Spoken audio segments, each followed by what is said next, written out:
When I was little, my parents would stock up the house with lots of snacks.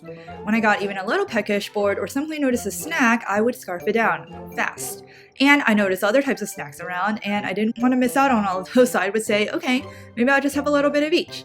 And then proceeded to nonsensically vacuum up everything.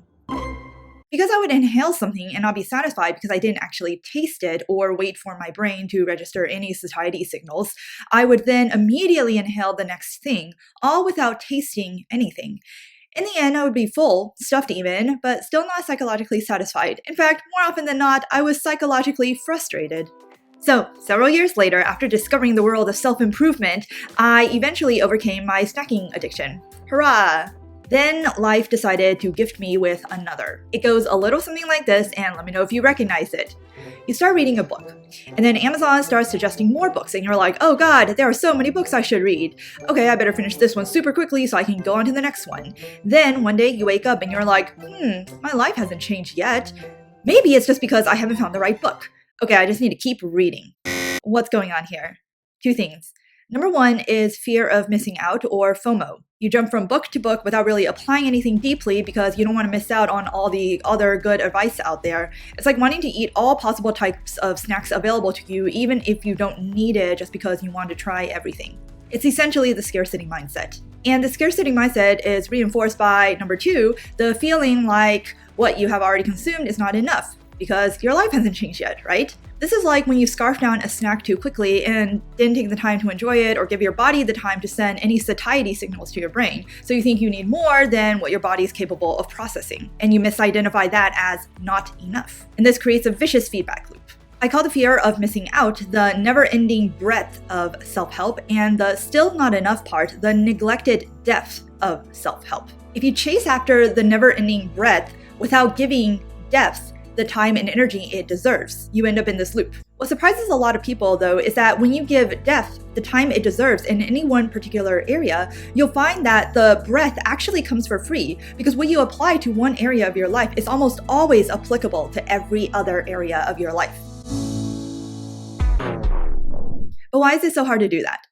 Well, in addition to the fear of missing out, you also get a dopamine hit every time you read something insightful and new and imagining your life changing without actually needing to do anything about it. So you want to do more of that. Maybe the ideas in the first 1 to 2 books do change your life via the way it changes your perspective on things. But when you start feeling compelled to consume more and more books without stopping to apply them, then you end up with diminishing, quote, life-changing results over time. Yet you feel like you need to read more books to get that same hit as before. And the hit is what fuels this addictive feeling, and it's not the same as true enjoyment. So my good old friend WikiDiff says enjoyment is the condition of enjoying anything, while addiction is a state that is characterized by compulsive drug use or compulsive engagement in a rewarding behavior, despite negative consequences. Yikes. And this is the point you might say, fine, but if I can stop and savor, I would have done it already. I got you. So I'll share what finally worked for me and take what resonates with you and leave the rest. For context, I'm a weight loss coach, and often when people come to me with overeating concerns, we work on habits like slowing down to mindfully savor your food, eating more nutritious food alongside snacks so you get both that physical satiation and the psychological satisfaction, and mindset work to overcome the scarcity mindset, like knowing that you can always have more or you can always have something different tomorrow. So I applied the same thing to my own self-help addictive tendencies. I made a game for myself, and here are the rules. Number 1. Only one book at a time. Number 2, if one book stops sparking joy, or I realize I don't actually need that book anymore, then I can allow myself to switch books to another. But I can only exercise this power at the start of a new day. That means no 2 books in the same day. If this were food, it would be like I can have ice cream or cake for dessert, but I can't have both in the same meal. And number 3, after finishing a chapter, I have to apply as many actionable things from that chapter in real life as I can. And I can't progress on to the next chapter in this book until I've given each of the actionable stuffs at least one decent try.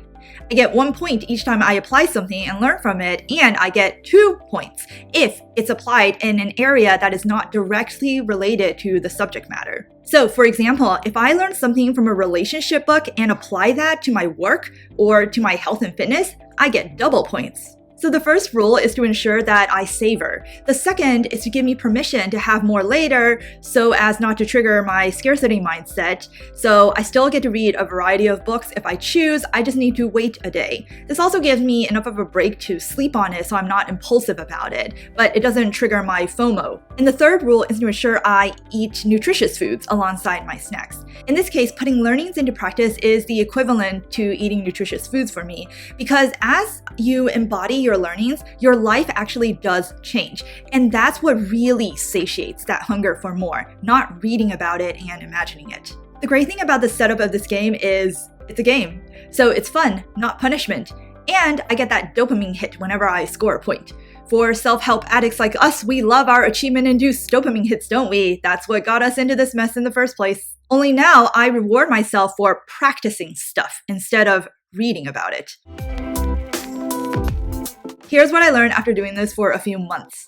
First, it can really suck at the beginning. I think it took 2 to 3 weeks of consistency before the FOMO alerts died down. Scarcity mindset is no joke. But after my brain learned to chill the F out, it started getting a lot better, and here's what I learned. Really, how much a little goes a long way. Applying just 10% of a book was worth more to my life than rush reading through 20 books, as I'd done in the past.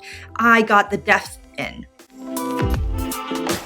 And most learnings that I read in one book can be applied to pretty much all areas of my life. I read books about work, relationships, health and fitness, social life, parenting, and have not yet come across an insight that when applied to one area, I couldn't immediately see a way to apply it to other areas. That was really cool. So I didn't feel like I need breadth as much as I used to.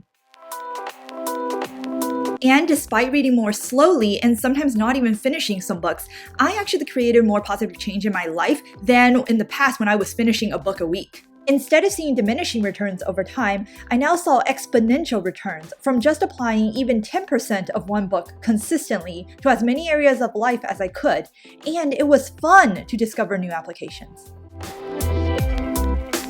Also, this exercise was surprisingly freeing.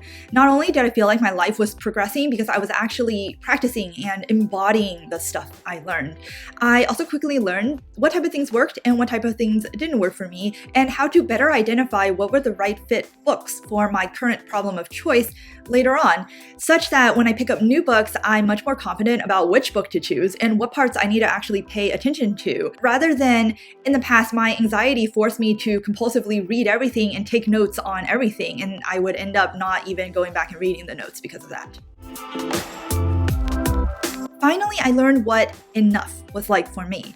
In my weight loss program, I get many students who come to me not knowing what satiety feels like because they were so used to overeating until stuffed or only trying to get full on junk foods. I realized that this whole time I was gorging books.